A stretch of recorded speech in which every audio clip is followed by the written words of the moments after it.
यह युग इतना भयावह होगा, बल्कि हकीकत है।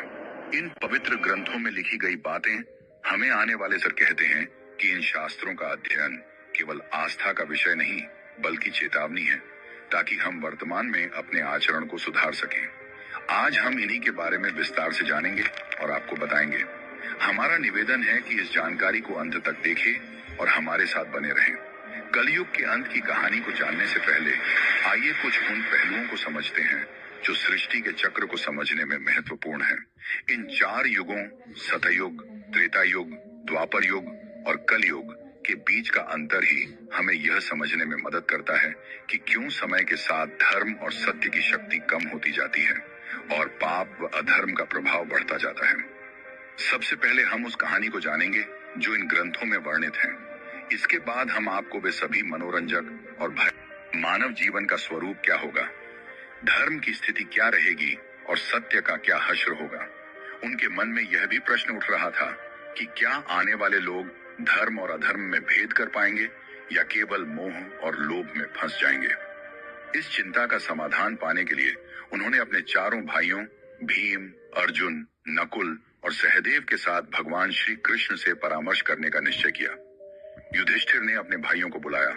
अर्जुन, जो हमेशा युद्ध के लिए तत्पर रहते थे, निश्चिंत स्वर में पूछा, हे बड़े भ्राता, आप इतने व्याकुल क्यों हैं? क्या किसी शत्रु ने हस्तिनापुर पर आक्रमण करने का दुस्साहस किया है? यदि ऐसा है तो आप आज्ञा दीजिए। वे कहा, हे अर्जुन, मैं तुम्हारे पराक्रम से भली भांति परिचित हूँ। इस पृथ्वी पर कोई भी शत्रु इतना साहसी नहीं कि हस्तिनापुर पर आक्रमण का विचार भी करें। मेरी चिंता किसी बाहरी शत्रु से नहीं, बल्कि कलयुग के आगमन से है। मुझे यह भय सता रहा है कि आने वाले समय में मानव समाज किस दिशा में जाएगी। भीम, जो अपने बड़े भाई की हर चिंता में सहभागी होते थे, बोले, हे भैया, आपकी चिंता हमारे मन में भी भय और अनिश्चितता उत्पन्न कर रही है। कृपया हमें बताइए कि कौन सा संकट हमारे सामने है। युधिष्ठिर ने गंभीर स्वर में उत्तर दिया, हे भीम, तुम ठीक कहते हो। एक भयंकर संकट आने वाला है। मैं कलयुग के प्रभावों के बारे में सोचकर चिंतित हूँ। एक भयंकर संकट आने वाला है।